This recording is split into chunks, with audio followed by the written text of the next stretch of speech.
We have breaking news this morning. The U.S. just reported its worst economic plunge in history. Second quarter GDP fell 32.9% as most of the country shuts down to deal with the COVID-19 epidemic. ABC News business correspondent Deirdre Bolton is here live with us with more. Deirdre, is this all largely due to the shutdown because of the pandemic, or are there more factors at play here?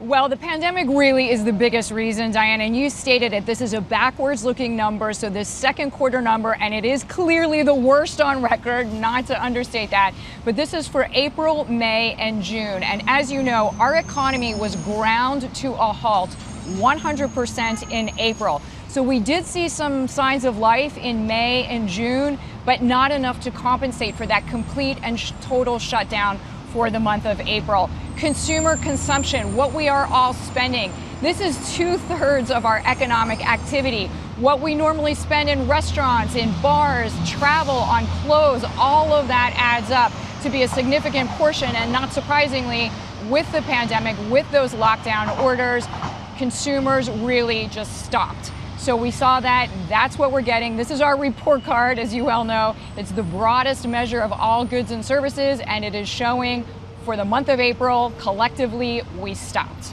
Diane. And not necessarily a huge surprise there, since it was the plan for pretty much everything to stop for April. But the big question is, do we come back from this? How do we come back from this? How quickly do we come back with this? What's the realistic view on that?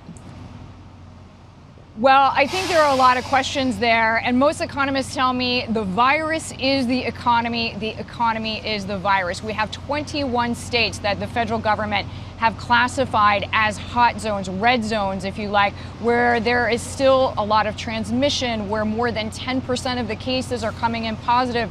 We're seeing a lot in the South and a lot in the West, and that certainly is going to affect what's happening. We also got initial weekly jobless claims this morning, showing that more Americans are applying for unemployment benefits for the second straight week.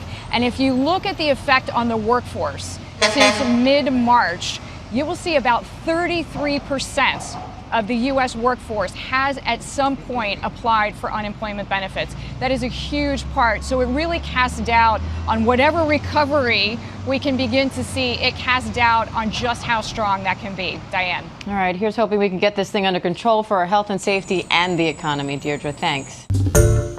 Hi, everyone. George Stephanopoulos here. Thanks for checking out the ABC News YouTube channel. If you'd like to get more videos, show highlights, and watch live event coverage, click on the right over here to subscribe to our channel. And don't forget to download the ABC News app for breaking news alerts. Thanks for watching.